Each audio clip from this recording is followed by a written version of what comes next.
Hi, this is Ahmar Farooq और मैं एक लाहौर बेस्ड विजुअल आर्टिस्ट हूँ। मेरा जो काम है वो mostly revolves around Pakistani social issues and what the Pakistani society is made of and how it has double standards कि हम दिखाते कुछ और हैं और असल में what the society really is about. I primarily work on canvases. I paint and I also do sculptures. Sometimes I do installations.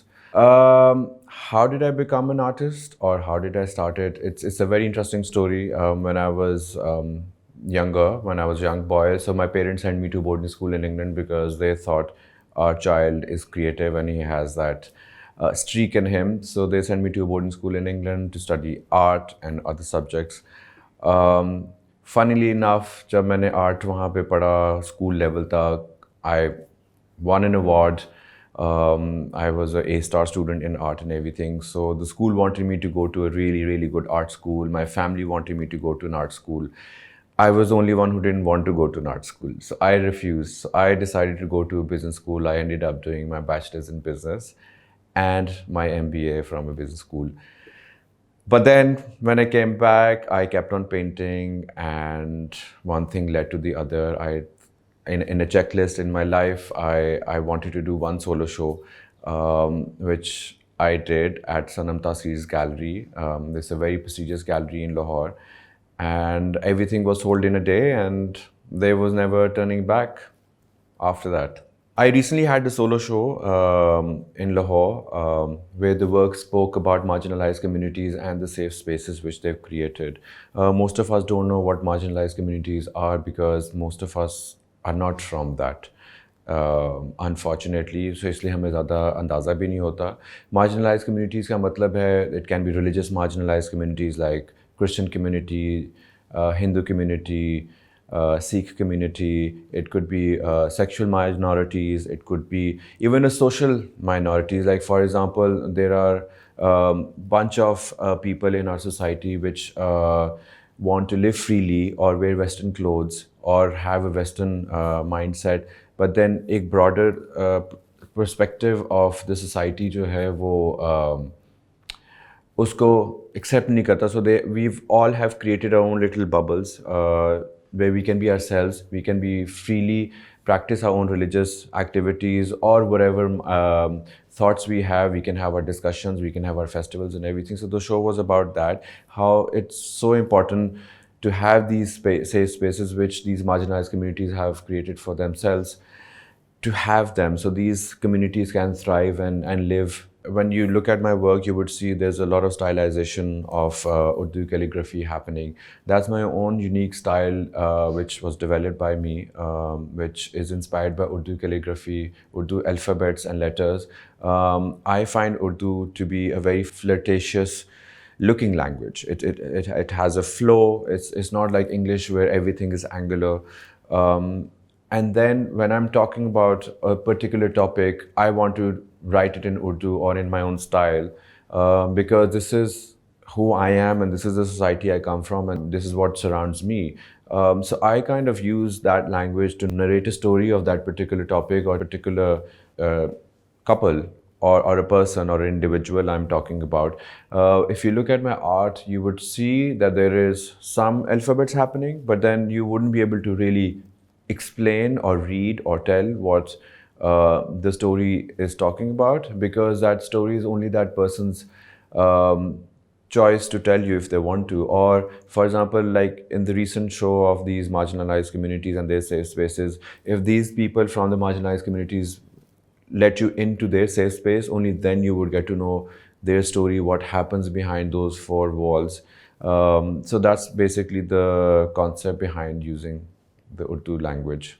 Why do I use a lot of colors? I think color in itself is a very, very strong tool to bring in emotions in a viewer, or in fact, not just in artwork. मुझे लगता है कि अगर आप generally भी if you look around, अगर आप आसपास की जगहों में देखें, color plays a very important role. अगर green रंग है, that's soothing for us. अगर red है, so that means it's alarming. और इसी तरह से साइन बोर्ड्स लगे होते हैं सड़कों के साइड पे, colour plays important role in translating the message. The same way when people are wearing clothes, so they wear clothes. For example generally लोग काला रंग जो है वो सोक के लिए पहनते हैं, या in Pakistan, in Islam, green rang is associated with Islam. So there are different kind of association. The reason why I use lots of colors in my artwork is to translate the message I want to convey to the viewer.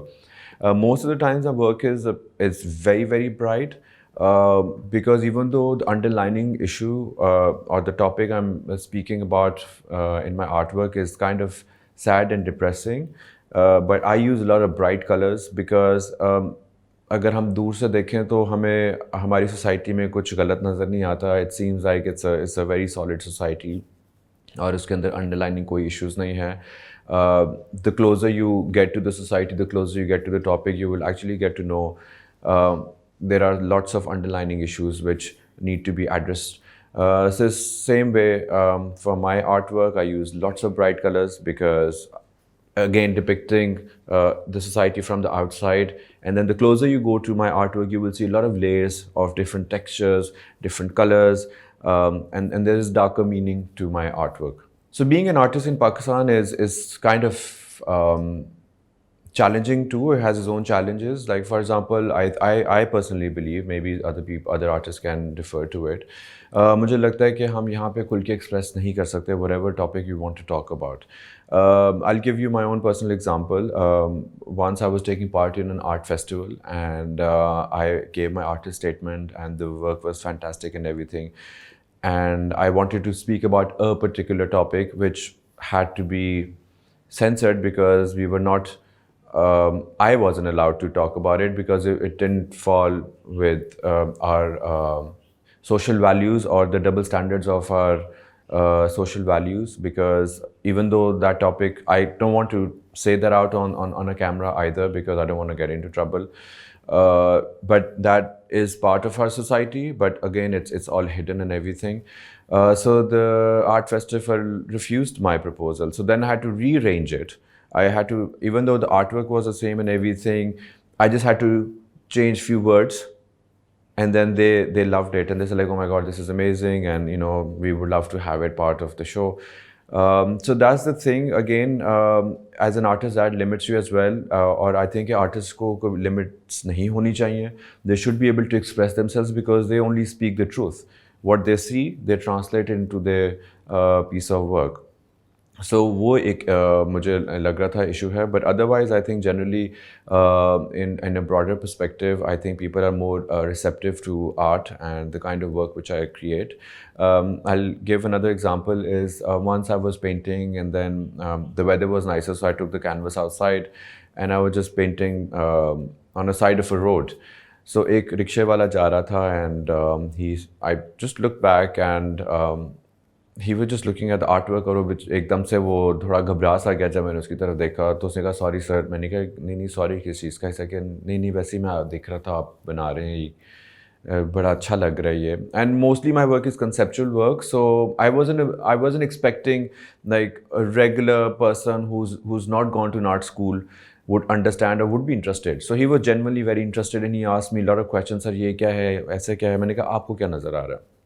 So we had a long conversation for good like 10 to 15 minutes, and I was very impressed, and I figured that art should not be just limited to a certain class or a certain educational backgrounds. It should be shared with masses because I think our bigger audience is also thirsty for looking at art pieces or something pleasant to look at, or even something to have a conversation with. I believe future of art is fantastic here in Pakistan. Internationally तो वो है ही है. Pakistan में भी I think the art industry or the art world or whatever you want to call it, I think is fantastically growing. There is a huge awareness in the buyer community as well. People are taking art more seriously.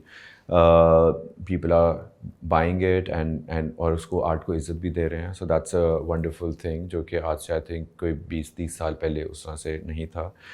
That also gives a room for the artists to grow, to be able to produce however they want to produce or whatever art they want to produce. Because for artists, it's also very important to be financially secure, to be able to produce quality art. जहाँ तक बात आती है digital art की, that's also another genre of art जो कि is like pretty recent. I think there is also एक niche है डिजिटल आर्ट की भी, क्योंकि सारी दुनिया डिजिटल की तरफ जा रही है, and so that need is going to be there. But मुझे लगता है कि जो physical art है, जो एक handcrafted art है, उसकी market is always going to be there, and I think it's always going to be appreciated, because something that's been created physically by hand can never be replaced again. So my little message to upcoming artists would be that you just have to keep on producing work, like regardless of whatever you do. I mean, even if you think the artwork is not up to mark, but keep on producing, never stop. काम बिकता है नहीं बिकता, that doesn't matter, that should be secondary. But as an artist, it's very important to keep on practicing, because the day you stop practicing, you stop living, you stop being an artist.